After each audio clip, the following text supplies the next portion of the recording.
प्रिय विद्यार्थियों, मैं गुरमीत सिंह, एसोसिएट प्रोफेसर, हिंदी विभाग, राजकीय महाविद्यालय बूंदी, बीए तृतीय वर्ष, हिंदी साहित्य, द्वितीय प्रश्न पत्र के अंतर्गत आज के मेरे ई व्याख्यान का विषय है भारतेंदु हरिश्चंद्र द्वारा रचित नाटक भारत दुर्दशा का सामान्य परिचय एवं उसका कथानक। उसके बारे में हम चर्चा करेंगे। सबसे पहले हम इस नाटक के सामान्य परिचय के बारे में चर्चा करते हैं। भारतेंदु हरिश्चंद्र आधुनिक हिंदी नाटक और रंगमंच के सूत्रधार हैं। भारत दुर्दशा नाटक 1880 ईस्वी में प्रकाशित भारतेंदु जी का एक महत्वपूर्ण प्रहसन है, जिसमें वे पराधीन भारत की दुर्दशा का चित्रण करते हैं और इस दुर्दशा के लिए अंग्रेजी राज को जिम्मेदार ठहराते हैं। भारतेंदु हरिश्चंद्र ने 6 अंकों वाले इस नाटक में भारत के प्राचीन गौरव तथा वर्तमान दुरावस्था का वर्णन किया है। अर्थात कहने का अभिप्राय यह है कि भारत दुर्दशा जो नाटक है वह मूल रूप से 6 अंकों में विभाजित है। 2 पद के मंगलाचरण के पश्चात प्रथम अंक का आरंभ होता है, जिसमें भारतेंदु ने भारत के प्राचीन गौरव का वर्णन किया है और उसके साथ ही विदेशी आक्रांताओं के कारण इस देश की जो दयनीय स्थिति हुई है उसका उल्लेख किया है।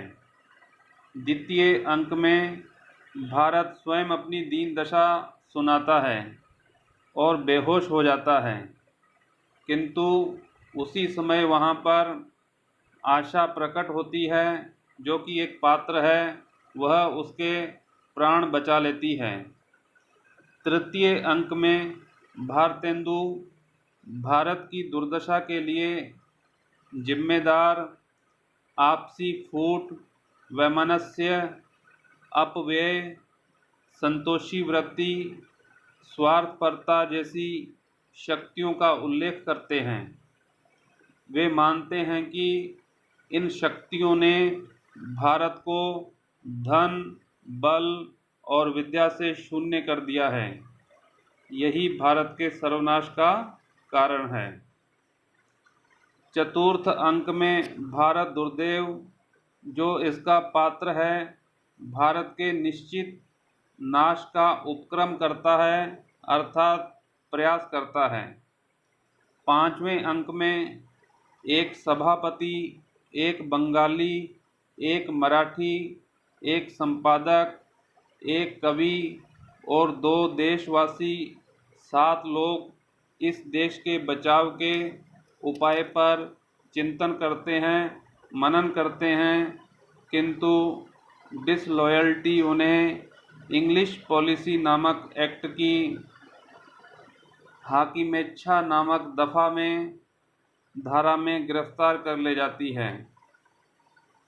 6ठे अंक में भारत भाग्य बेहोश पड़े भारत को जगाने का प्रयास करता है, किंतु जब उसे लगता है कि भारत का जागना संभव नहीं है तो वह अपने सीने में कटार मार लेता है। स्पष्ट है कि यह नाटक भारतेंदु की निराशा को प्रकट करता है, इसलिए भारतेंदु समग्र के संपादक ने इसे दुखांत रूपक कहा है। उसके बाद हम इसके कथानक के बारे में विचार करते हैं। भारत दुर्दशा में भारतेंदु जी देश की दुर्दशा देखकर दुखी थे और संपूर्ण नाट्य रासक उसी पीड़ा की अभिव्यक्ति है।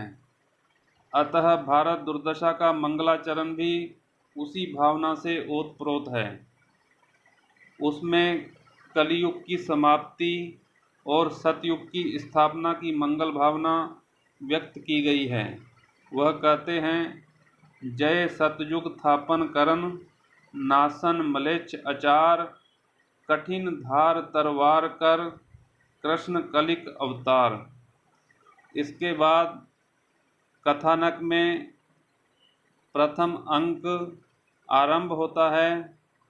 भारत दुर्दशा एक प्रतीक नाटक कहा जा सकता है जिसमें परंपरागत रूप से कथानक का निर्वाह नहीं हुआ है। इस नाटक में घटना चक्र का विधान भी बहुत क्षीण है क्योंकि भारतेंदु ने यह नाटक एक खास उद्देश्य से लिखा है। भारत दुर्दशा एक करुणा प्रधान नाटक है। भारत दुर्दशा में भारतेंदु भारत की दुर्दशा पर बहुत दुखी हैं, व्यथित हैं। वह कहते हैं, आओ सब मिल रोवहूँ भारत भाई, हा हा भारत दुर्दशा न देखी जाई।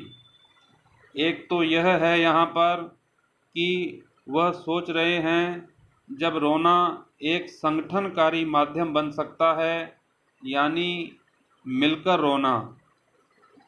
जब एक दुख सब महसूस करेंगे तो उस पीड़ा से कुछ परिवर्तन की आकांक्षा जन्म लेगी। इसलिए वह कह रहे हैं, सब जैसा ही दुख महसूस करो, जिसे कि भारत का दुख कहा जा सकता है, उसे अनुभव करके रो, ताकि बेचैनी ऐसी पैदा हो संगठित रूप में जिससे परिवर्तन की आकांक्षा बनकर वे सामने आए।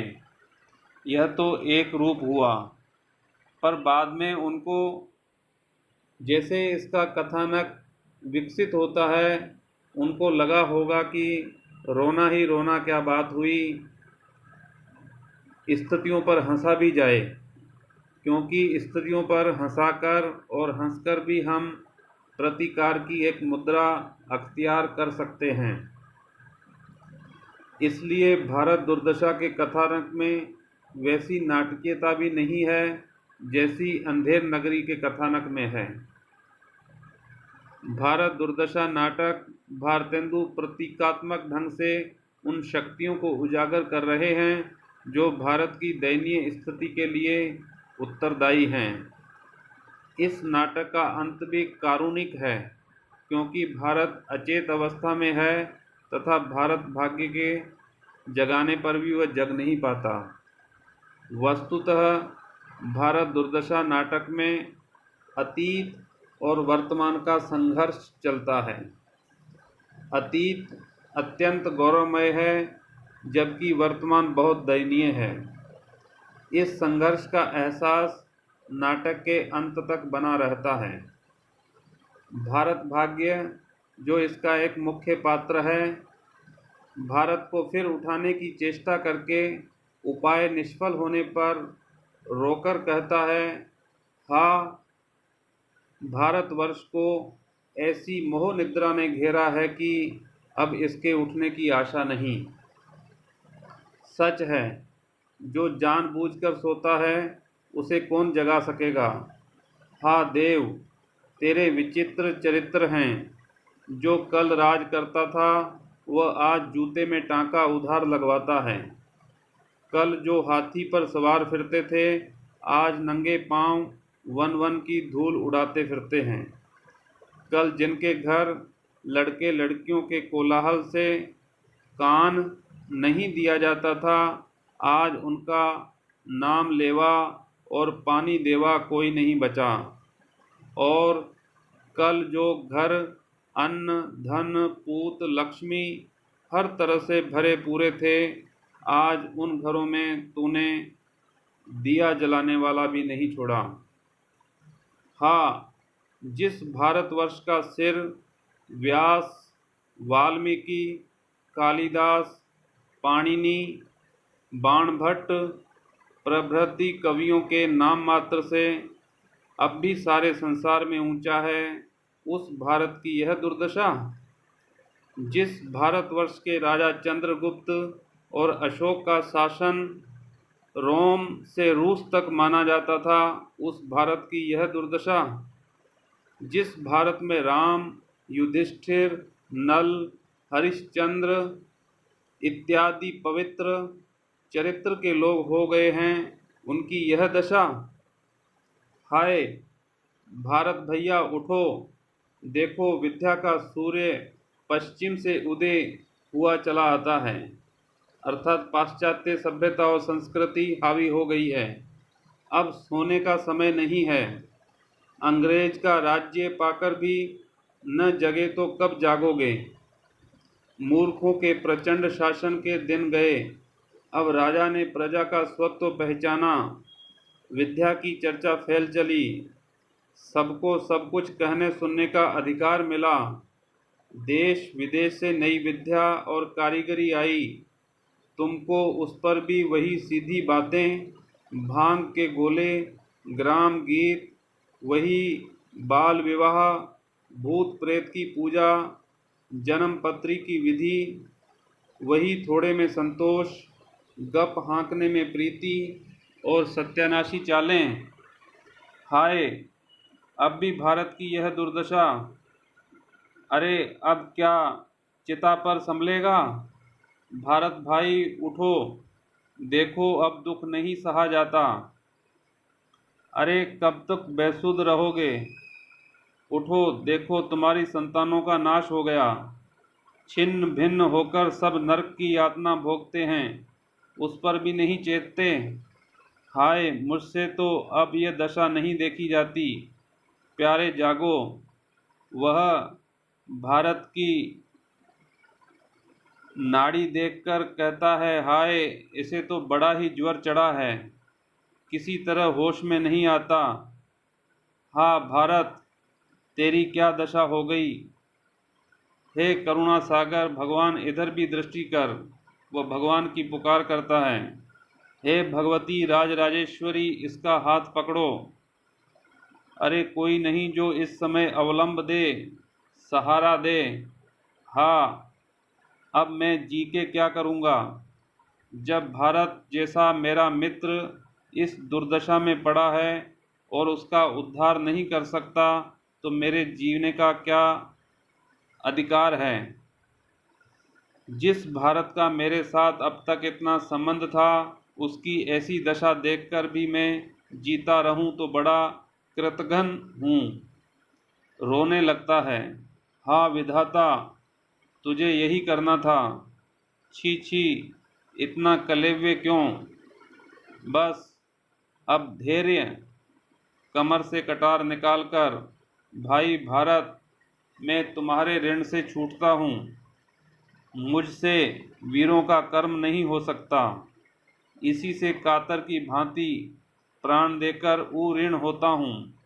ऊपर हाथ उठाकर, हे सर्वांतरयामी, हे परमेश्वर, जन्म जन्म मुझे भारत सा भाई मिले। जन्म जन्म गंगा जमुना के किनारे मेरा निवास हो। भारत का मुंह चूमकर और गले लगाकर, भैया मिल लो, अब मैं विदा होता हूँ। भैया हाथ क्यों नहीं उठाते। मैं ऐसा बुरा हो गया कि जन्म भर के वास्ते मैं विदा होता हूँ, तब भी ललक कर मुझसे नहीं मिलते। मैं ऐसा ही अभागा हूँ, तो ऐसे अभागे जीवन ही से क्या।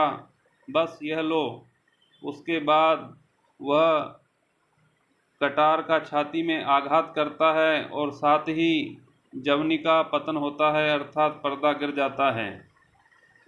इस प्रकार हम देखते हैं और कह सकते हैं कि भारतेंदु ने भारत दुर्दशा नाटक में कथानक को संघर्षपूर्ण और करुणापूर्ण बनाया है।